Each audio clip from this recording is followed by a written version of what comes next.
end of a conversation, Raleigh said, well, you ought to apply. And I went, I had, for some reason, and when I got back to the studio, I could not lay that down. And I'd been an election official, worked, in several nonprofits and all, but when Raleigh said, you ought to apply, I just couldn't lay that down. So I filled out an application and turned it in, and they ended up waiting until the next election. But at that point in time, I had people encouraging me to run for public office. But I always draw back to when Raleigh said, you ought to apply. That made me think about public service, because I really hadn't given much consideration to running for public office.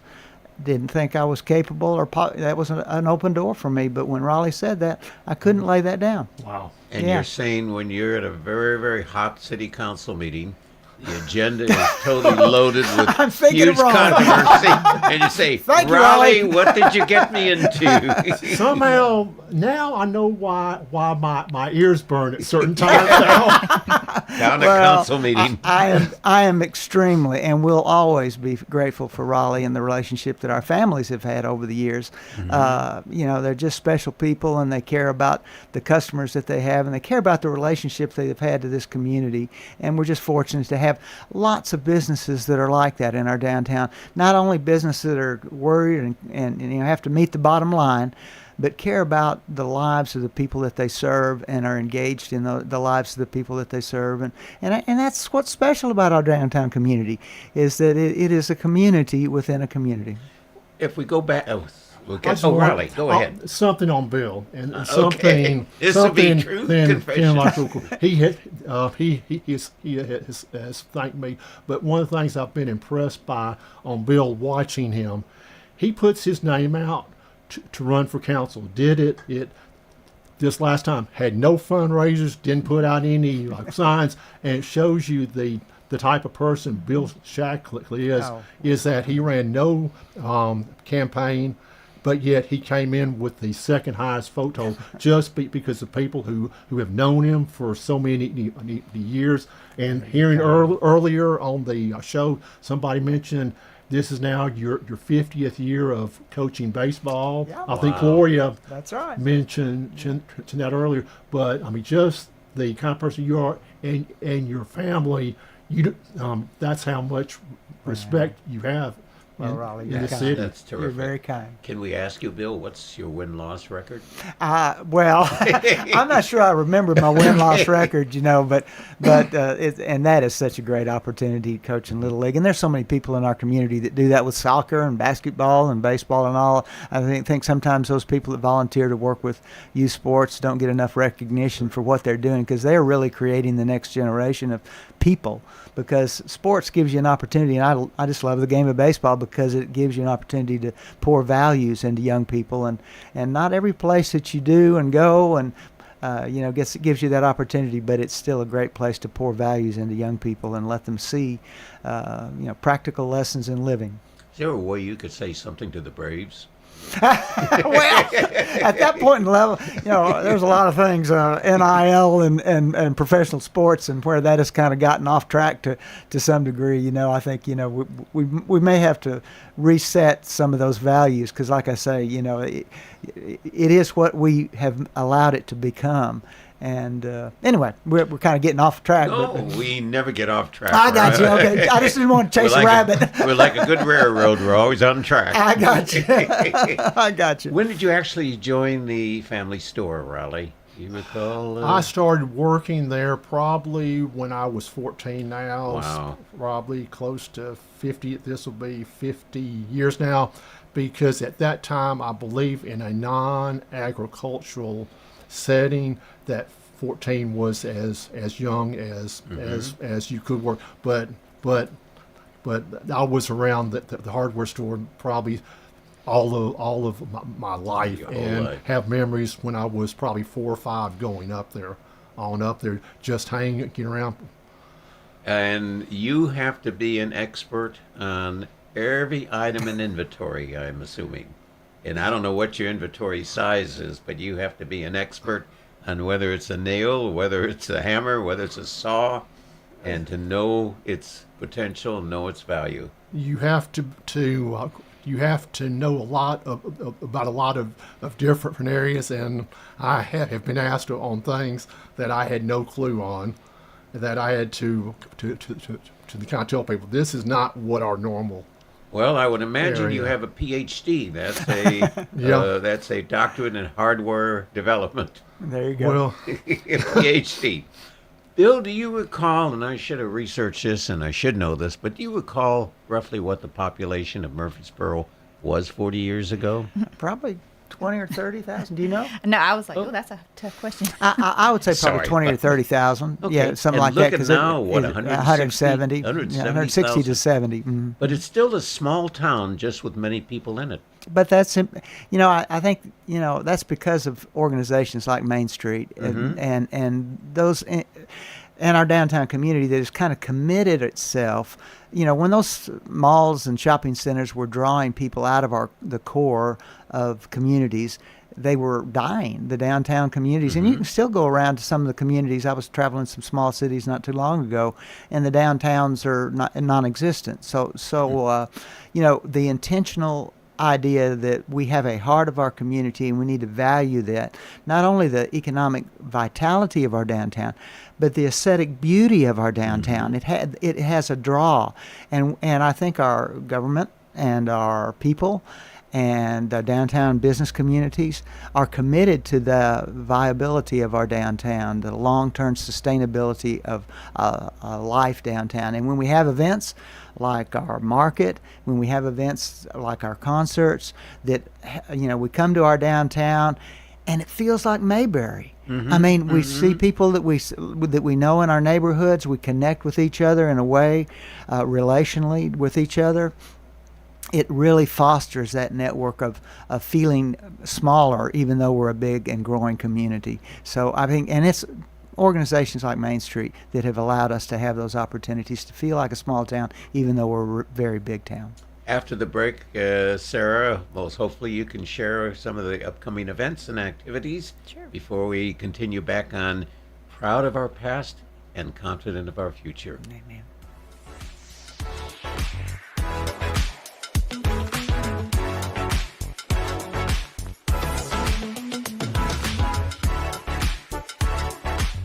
The Murfreesboro Fire Rescue Department is going door to door asking for your help in the 2025 special census. The only information they will ask for is your street address, the number of residents living at that address, and their first and last names. That's it, and it only takes a couple of minutes to complete. Information gathered for the special census provides funds to improve our public safety division, and that benefits the entire community. You can also fill out the special census online at murfreesborocensus.com. This is Chip Walters, and I'm honored to be your 2024 MTAR Realtor of the Year. I'm with Exit Realty Bob Lamb & Associates, and like many of you, I've seen the real estate market shift and change. People often ask, Chip, what's really going on? Well, that's a great question, and I believe in answering with solid, factual data. So let's cut through some of the noise. I invite you to reach out. Let's have a conversation about your real estate goals and the current market trends in your neighborhood. You can find all my contact information at choosechip.net. Do you have over $10,000 in credit card debt? If you're feeling the financial impact with unprecedented economic challenges, DebtBlue is here for you. With DebtBlue's Success Guarantee, you pay nothing unless your debt is reduced or completely resolved. I'm just living sky high right now. I'm very thankful for it, and the team at DebtBlue are phenomenal. They're able to work with you. They're great. Call for your free debt resolution information now. 800-200-6895. 800-200-6895. This is Good Neighbor Events with Bart Walker. Brought to you by AmeriCare Pest Control and the law offices of John Day. I've got pets. Here's Tom Sweat with AmeriCare Services Incorporated. AmeriCare's moisture control services include mold testing, mold remediation, crawl space repair, vapor barrier, sump pump installation, radon testing, radon mitigation, and basement waterproofing. If there's something wrong in your crawl space or basement, we can probably help. Just ask for a free inspection. 893-7111. All the best of the best to get rid of your pets. AmeriCare Services Incorporated. Now, WGNS Good Neighbor Events. You've heard us talking with Cliff Sharp over at Greenhouse Ministries about their family culture class. and the culture class is in the dining room there at Greenhouse Ministries. It's absolutely free and will benefit your family. That's on the third Tuesday of each month, 6 o'clock in the evening at Greenhouse Ministries. Well, our local Rutherford County Public Library is offering free computer classes. You need to be a part of that. And if your smartphone is challenging you, drop into any of the Rutherford County Public Libraries and they'll work with you to figure it out. No charge. The Rutherford County Public Libraries are there for you. Here's something else. Sometimes we just need to get together and help each other. There's a grief support group every Wednesday morning at 10, and it's free, over at the St. Clair Street Senior Center here in Murfreesboro. That's Wednesday mornings at 10. And the St. Clair Center is at 312 St. Clair Street. This reminder, we're critically low on blood. Please give blood to the Red Cross.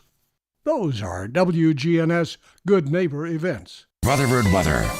We'll see a blend of clouds and sunshine for this afternoon with highs up to 77. For tonight, mostly clear, dropping back to a low of 60 degrees.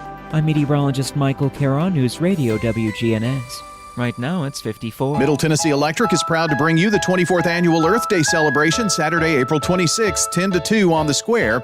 Check out local and organic products, live music, and more. Free fun for the whole family, April 26th. Find out more information at rcearthday.com. This is the Roundtable from News Radio WGNS on FM 101.9 and AM 1450 Murfreesboro, FM 100.5 Smyrna. Listen and watch at wgnsradio.com. This is Bill Krause back in the second segment of the Roundtable, WGNS Radio, and we are having a delightful visit with three people who contribute so much to the quality of life in Murfreesboro, to the success of Murfreesboro as a place to live and a place to work.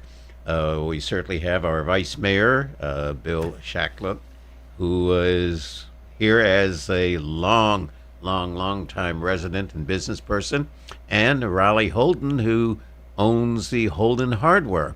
And along with Raleigh and Bill is Sarah Callender, our very talented and gifted executive director of Main Street Murfreesboro.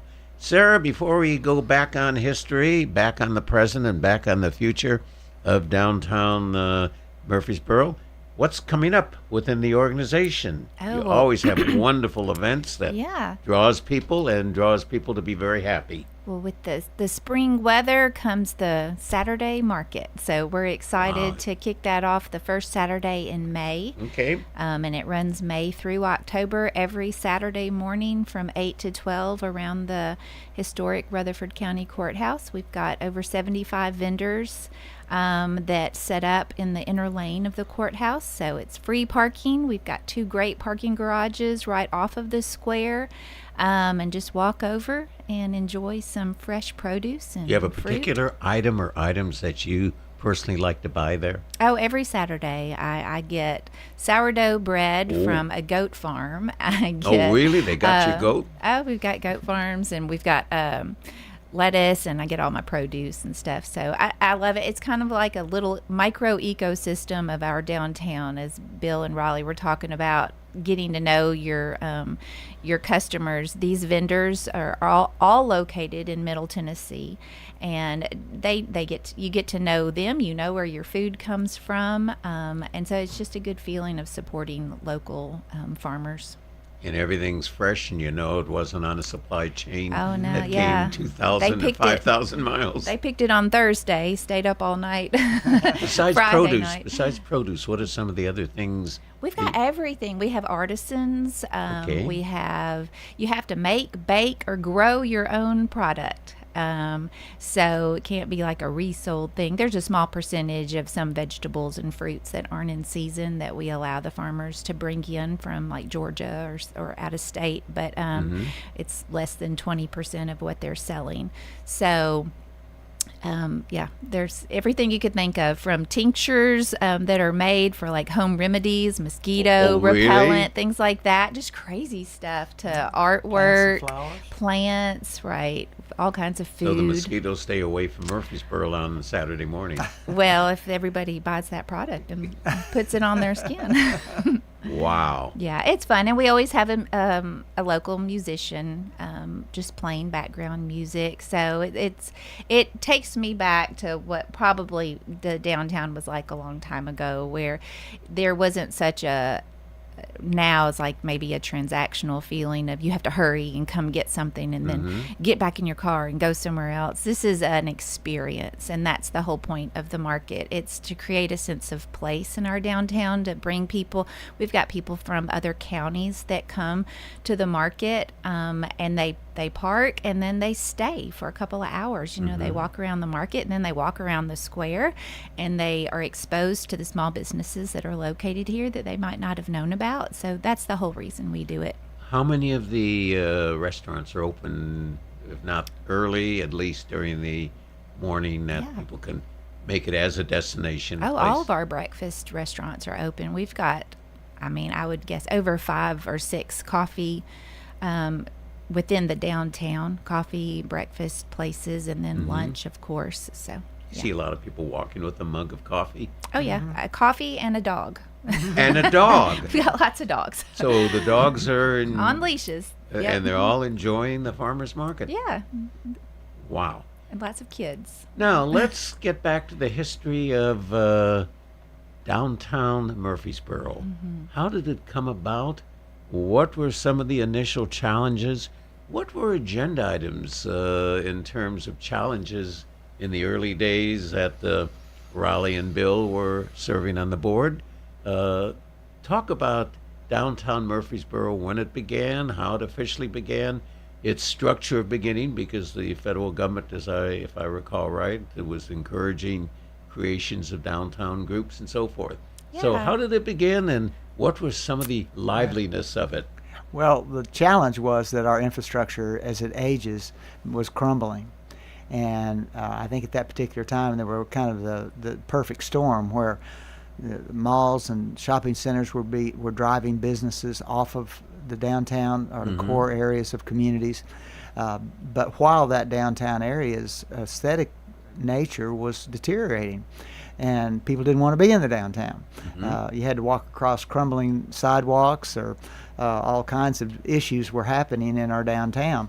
So fortunately, there were organizations that were trying to rally our downtown communities to see the value of the heart of their community and the core of their community, and that initiative was kind of brought about with some concerned citizens that got together and saw the opportunity that Main Street Revitalization Program, the National Main Street Program, provided us to rally the troops, raise a flag, create the dollars that were needed to address the infrastructure needs of our downtown. And that's kind of where we started.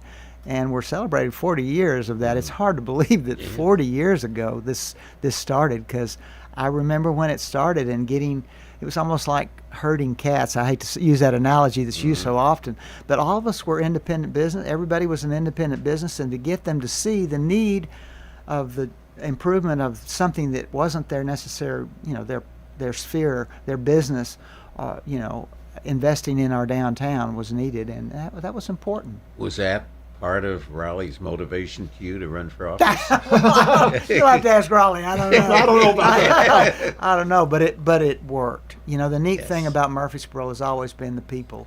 That when you said here's a need, people aren't sitting back on their haunches waiting for somebody else to do it. They're saying, what can I do to help this become a reality? Where is my place in this project? And I think that's the unique nature of Main Street. There were people that have no business interests in our downtown, don't live in our downtown, but they were investing and saw the value of what Main Street was trying to do. What was the relationship between the retailer downtown and the ownership of property? Were they pretty cooperative, the ownership of the buildings, who would certainly be there for revitalization, remodeling? Well, I think when you look back to the beginnings of the program here in Murfreesboro, and although this is our 40th year of the official line, I think of it really starting in the fall of 1984, when there was the initial meeting. Ann Davis, who worked with the city, and she and Jeff had moved up here just a couple of years prior to that. She was working with the city, and they heard about this program, and I think that there was a meeting on the state level, and she attended it and heard about it, and I think Mayor Jackson had also heard about it, and so they had a meeting in the old City Hall building that's about to be torn down. And what I remember of that meeting was, first off, on my view, just kind of going there. I was a year out of college, so I went there and just listened. But I think that there was a lady from the state Main Street office who came and spoke, and the more she talked, I think people realized this was the answer that downtown needed. That there had been other plans in, I think, the 60s and maybe one in the mid to late 70s where people were hired to come in and present a plan, and none of those plans worked. Whereas on Main Street, it was shown that it was a working formula, that they had a plan of action, and it worked. And the enthusiasm that came out of that meeting was something that probably most of us had not seen, how you had all of these groups working together.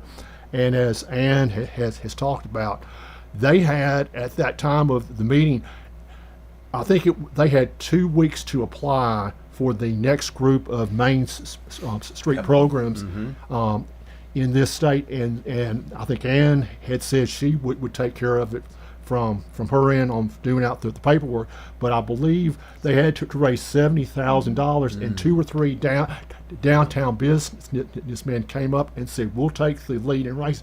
And you have to remember, in 1984, in this town, raising $70,000 in 2 weeks was a remarkable accomplishment, and they did it. Wow. Riley, I love what you told me before the show about your dad was in his 70s, 75 when this meeting took place, and he looked at you, and what did he say to you? We had gotten a letter inviting us to it, and Dad, being a leader of downtown, he had served on the council back in the 50s and early 60s, and I was encouraging him to attend it. And of course, being 75, he was starting to try to ease back of it, and he looked at me and said, "This is your future, not mine." Wow. And his wisdom has proved to be totally correct. And if you look back at 1984, 2 things. People in Murfreesboro, like more of the smaller communities in Middle Tennessee, would commute up to downtown Nashville to do their shopping. And so, I mean, downtown Nashville was the core, and we were feeding the core. Also, does this, in 1984, correlate with the development, planning, or implementation of the malls and major shopping areas within Murfreesboro at that time? The Avenue, for example, were they post or pre 1984? Post. Okay, they all came after. More post, yeah. We didn't have Medical Center Parkway, and in fact, we didn't even have Old Fort Parkway at that point in time. So yeah. So people really required this. Okay. Well, what was neat too at that meeting, the businesses had to agree to pay for a certain portion of the sidewalk in front of their space. Correct. That was later on at the initial meeting. It was really to raise the initial funds because you had to raise the funds to pay for the first 2 years of the program. All of the director's salary. The part on what you're talking about on the public improvements came into the late 80s after all of it was done. And that was when a lot of the banks came together with Jack Weatherford, and Bruce Plummer talked about this, and the banks went in together and did a low interest loan so that business owners could take out a loan to update their facades, because that was a lot of the issue. Like you said, the infrastructure of the buildings was deteriorating, but then the city funded for Yeah, the there's a major structure. portion of it with the city, but it couldn't have been done without the private investment. I mean, the issue is and we've got pictures of what the infrastructure looked like, and those of us that were around, I think we've forgotten how crumbling our infrastructure in our downtown, our sidewalks and main thoroughfares were. And the neat thing is that Main Street has given us a model for how we can work together as opposed for a common interest and a common goal. I mean, and it has happened, time and time again. There's always going to be issues in your core, in your downtown areas. There's always issues that we have to deal with.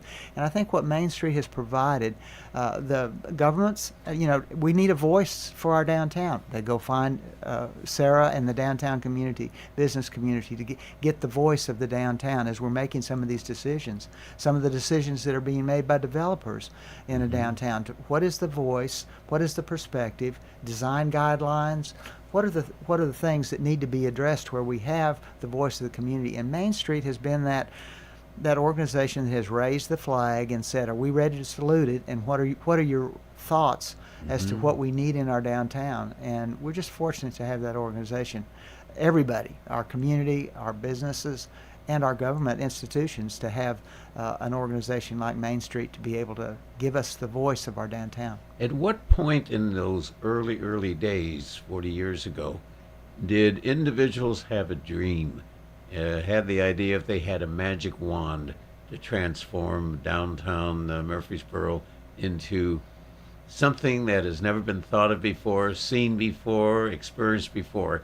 Was there a dream, not just the fact of improving facades, not just the fact of replacing sidewalks, but was there a dream, was there a concept that you wanted to not just make it a convenient place of shopping and a variety of shopping, but truly a destination?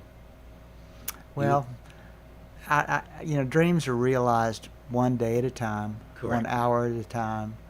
Somebody says, this is where we're going to go, this is where we should go. I don't think even the people that started Main Street could have dreamed that we have the downtown community that we have today and the opportunity that we have in our downtown. But the culture that you create, the relationships, the caring, the perspective, the values are what's important as you move to try to realize a dream. Because a dream isn't something that it's formulated on the journey. Correct. That you formulate. Could be a nightmare. Yeah. Well, you kind of realize it as you're going. It's a process, and I think that's what we're fortunate in Murfreesboro is that we have a culture of people working together, looking for the common good, and trying to advance the interests of everybody and not just a certain group of people. And the business community has an interest, has a value. We need to be concerned about the bottom line and that it's economically valuable. The public needs to have an aesthetically beautiful place that they can walk around. We didn't have a nightlife in our downtown community all of my growing up years. I mean, literally almost rolled up the sidewalks. There was not anybody downtown. And now you have to, there's parking's an issue sometimes in our downtown at night because there's a nightlife in our downtown community. So I think we've gone farther than I think we ever could have dreamed, but the reason is that we've committed ourselves to the process and working together. Is there a linkage with MTSU? You have 20,000 young men and young women a mile down the street. Are they attracted to, well, you don't have, I guess you wouldn't have rock places or loud music places downtown? Oh, we do. Oh, do yeah. you? Oh, yeah. See, I'm learning too. Yeah, you need to come out at night sometime. Just like the vampire. Yeah, no, we've got, like Bill said, there's a huge nightlife for young people. Happy's Sports Lounge opened up during the pandemic, and they do all kinds of entertainment and have live bands and Whiskey Dicks, and there's lots of local bar scenes and restaurants that are very nice for fine dining for families and stuff. So there is lots of stuff. And Main Street works very well with MTSU to bring in students, and we have internships and we have different programs that students get involved in. The farmers market, the different athletic groups at MTSU use that as an opportunity to get those student athletes out into the community, and they're walking around and taking pictures with families and just making sure that people know that, hey, there's MTSU students and they want to be a part of the community. So it's a great pathway. I think I mentioned at a previous visit with you, Sarah, and several of your membership. Wouldn't it be nice to have a packet to a family who is coming to MTSU for the first time to enroll their son or daughter, and they're meeting with an advisor, a counselor, and at the end of the meeting, we'd like you to know our friendly community. Here's a packet. You necessarily, people like free coupons or what have you, appetizer at a restaurant or the bakery, particular baking, so that they become acquainted and that it's more than just a mile down the road, but a friendly mile down the road. Yeah, we are represented on their website. They have a link to the Main Street homepage so that families can see what the community looks like when they're looking at MTSU. And yes, we are involved in the like freshman orientation. We're giving out information. And last year we had an initiative where we paid for, MTSU also paid for a bus to run during the months of September and October to bring students on Saturdays to downtown. Super. And so many of them had never been downtown. They lived on campus. They didn't have a car. So that was great exposure. So Place to park bikes. Yes, we do have place to park bikes. Yep. And there's several people that serve on the board that are connected to MTSU that Yes. also help us, communicate. They communicate to the board, and the board communicates to them what maybe opportunities could be. So always looking for new opportunities, though. I mean, the issue is connecting to it. In a college town, you're always looking to leverage that relationship into. Here's where I am going to have a dream. It's 2025. Let's say the four of us decide to make a revisit on the WGNS radio roundtable in 2050. I plan to be here. I'm going to be here 2050. What would we be hoping to see downtown? Will we see it overcrowded? Will we see it overused? Will we see it underused? Will it go through a cycle of life? Do we have what we may see? And maybe 25 years may be too long to project. But how do we see the future and what's leading up to the future, including the phenomenal city endeavors that they're pursuing? Livability in our downtown is the real, and the ability to move around in our downtown area is going to be a real commitment from the city. To have again more aesthetically, and to broaden our downtown footprint. Because it's not just the square. Our downtown is not just the square, and there are several areas. One is the open daylighting of Town Creek. To be able to expand the livability and the commercial opportunities of our downtown, to expand that footprint of our downtown. But the real commitment is to be able to walk around, the walkability of our downtown, and to get around easily, so that the experience in our downtown is still positive. Do you see a movement of seniors into downtown as you're revitalizing to be a mixed residential commercial area? Well, that's if there's an opportunity for that, because a lot of times people don't want to mow grass. So yes. As you get older, having that grass is not necessarily the important thing. So it's the weeding that gets me. Well, I know, but some of the livability as you age, is being in a place that's safe, secure, and gives you good walkability to the amenities that you want to have as you age. That's a good possibility. So there'll certainly be, I think, livability in our downtown for everybody, because there's young people that are, young professionals that don't necessarily want to maintain a yard, but would like to be convenient to, places like that they love entertainment and to shop and to restaurants and all. So, that livability in our downtown area is going to be real key for what we do in our downtown. Do you remember how much you paid when you went to the movie theater? 25 cents. 25 cents. And of course, at that point in time, right across the street was McClellan's, and we would walk across, and I still remember the smell of McClellan's when you'd walk into that five and dime store. There was always popcorn popping, it seemed like, but there was popcorn in the theater too. But I always loved the smell of that whole place, McClellan's and Woolworth's and those kind of places. But I also remember how small, Mom used to say, I think it was a nickel that she played. It was Wow.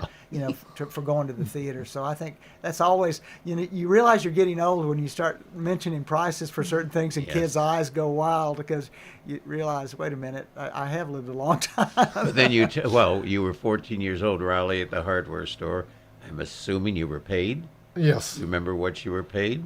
Probably 50 to 75 Cents an hour? Cents per hour. Well, that And was big money. sometimes I wondered if I was actually worth what they paid you. Yeah. Because here I was in the type of business we have, and I've always kind of wondered what my parents were actually thinking, throwing me on a sales floor Yes. when we had people who were pros in carpentry, plumbing, electrical, and I knew nothing of it. So and so I really went through a apprenticeship.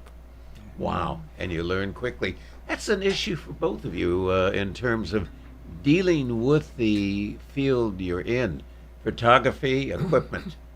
How is it different than it was 40 years ago? Or hardware, just the products you're doing, the complexity of the products.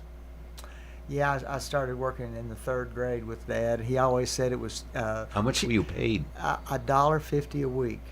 Wow. I still remember that, and I think Dad thought he was paying me too much. Okay. But it was, I was doing lab work for him when I was in the 3rd grade. Shot my first wedding when I was 14 by myself. Wow. And scary as all get out. Did the bride get upset with you? No, I actually got The something on mother of film. the bride? Okay. I was kind of shocked too, but no, it was Dad couldn't photograph it that day, so he said, "You're going to do it," and I thought I was scared to death of doing it, but it's just part of growing up, and it was always Dad's motto was it was cheaper to raise your help than to hire it. So he but I wouldn't give anything. I thought he was robbing me of my childhood, and yet he was pouring stuff into me that I didn't even realize at that young age that, perspective on work and benefit. That I didn't even realize at that point in time. But I muchly appreciate that experience that Dad gave me, the raising that I was gifted to have. Wow. So the future, most immediate future, realizing that the plans for the downtown Murfreesboro area are an ever-changing, moment-by-moment changing, as you have to deal with the complexities of finance and the complexities of putting a network of people together so that they all agree and they all comply and so forth. But without holding you on a schedule or saying what day you're going to start moving dirt, a particular time frame do you see? And talk about what are some of the concepts of downtown Murfreesboro forthcoming. Well, I know there's lots of projects that are on the table for discussion right now with City Council, and we've had so many people that are interested in giving to the downtown and in developing areas. And like Bill said, the downtown is not just the public square. And one of the problems we have is there's a lack of available space. And we've got retailers that are people that are moving in that want entrepreneurs that want to start businesses, and they just don't have the space to do it. So Do you want to define what your area you serve? well, the downtown business district is a 30-block radius that the city has established, and so Main Street recognizes that, and we try to service, people who are interested in partnering with Main Street. But so definitely a couple of blocks off of the square, and then the businesses are some mixed in with housing development. But it's a very large boundary line for the business district. But on the outskirts of those areas, there is some land, then some opportunities for growth, and that's where the livability is going to be considered for possible development for mixed use that would allow entrepreneurs new opportunities to have a business. Excellent. And as we look at downtown, ready to take a break. Let's take a break.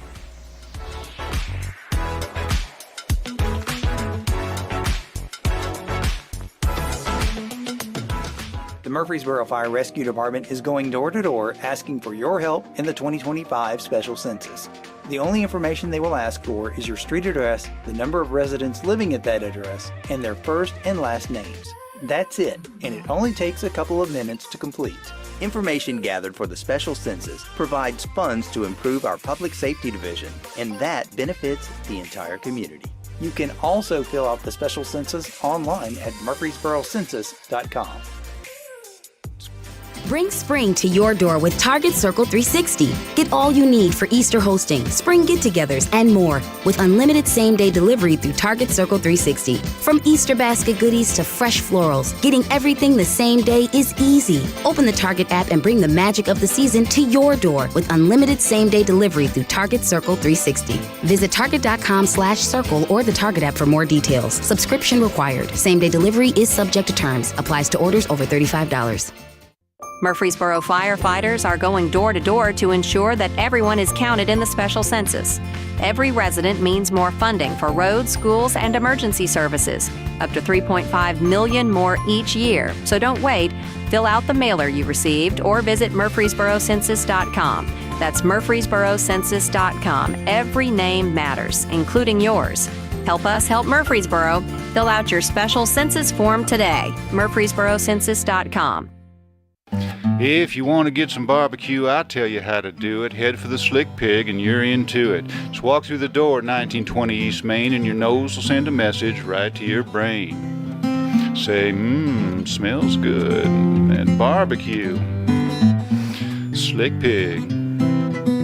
We got ribs and beans. Got spicy wings. Slick Pig. A Murfreesboro tradition. 1920 East Main. This is the story of the one who, as a maintenance specialist for a historic high-rise, knows that vintage charm historically needs constant attention. Which is why, when it's time to upgrade turn-of-the-century mechanicals, they turn to Grainger. With easy access to 1 million-plus products and the scale to deliver when and where you need them. The right tools and supplies are never far away. So the one can keep that vintage building running like new. Call, click Grainger.com, or just stop by. Grainger, for the ones who get it done. Our daughter Jessie loves playing detective. A clue. But since we discovered she has sensitive skin, we've been playing detective too. We thought the problem was our puppy. But it was actually our old detergent. Aha. So we switched to Tide Free and Gentle. Tide Free and Gentle provides an excellent Tide clean, and it doesn't leave behind irritating residues like dyes or perfumes, so it's gentle on your skin. Case closed. If it's got to be clean, it's got to be Tide Free and Gentle. This is the Roundtable from News Radio WGNS on FM 101.9 and AM 1450 Murfreesboro, FM 100.5 Smyrna. Listen and watch at wgnsradio.com.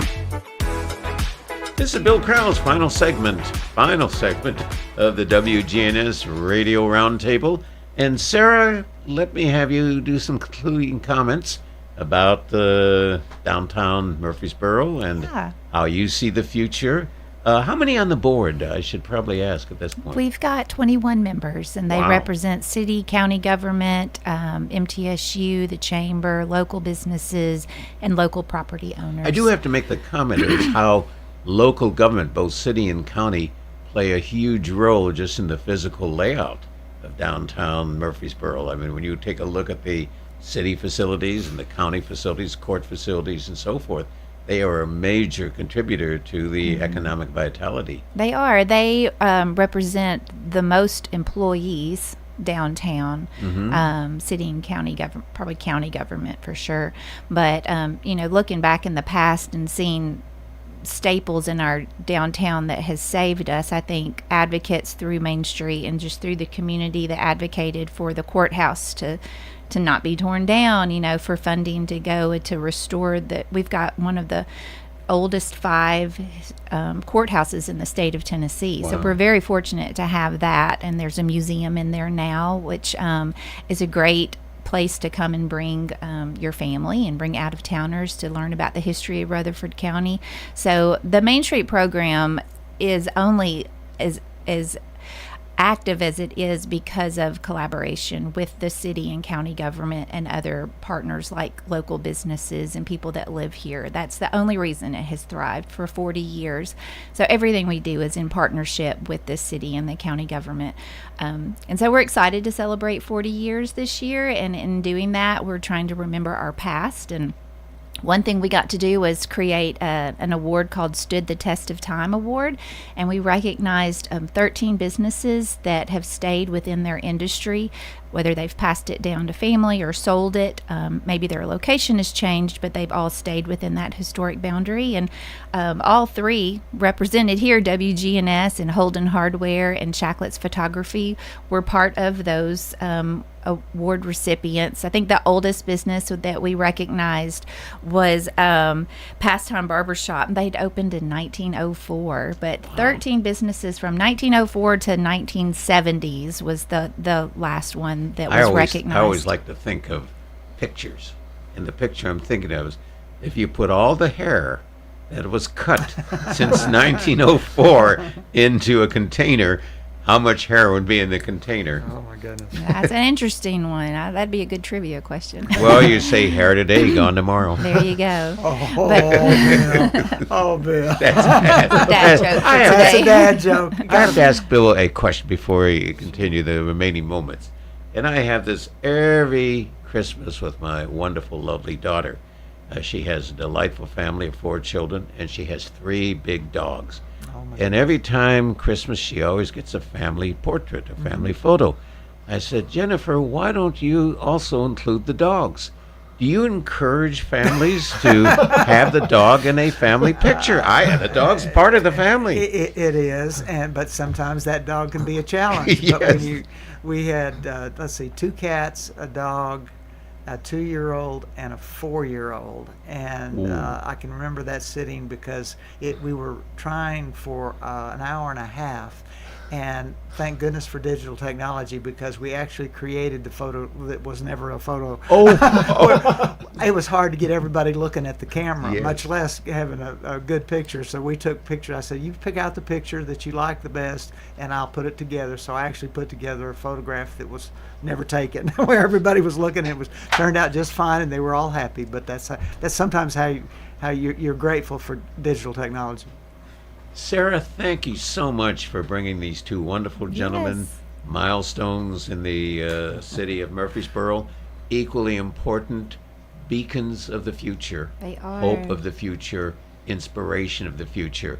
And we thank you, Sarah, for all the efforts and all the endeavors that you put forth to make this not only a reality, but make this a success. Oh, it's fun. And I have to give a shout out because all 3 of these businesses were represented in a documentary that's going to be released on May 1st from the City TV. Michael Neville's, the producer with the city government, has created this. It's a 30-minute documentary about the history of our downtown, and it tells the story. And each of these individuals, Bart Walker included with WGNS, were represented. So the stories that Raleigh was talking about with Ann Davis and other individuals, Bruce Plummer, they're all in this documentary, and it's just going to be a beautiful piece to remember our history. I hope they go to the schools. Hope the schools have option to it. Well, thank you so much, and we look forward to the meeting, visiting, and chatting with you all next Thursday morning. Be safe, be healthy, be happy, and a wonderful, blessed Easter for you all.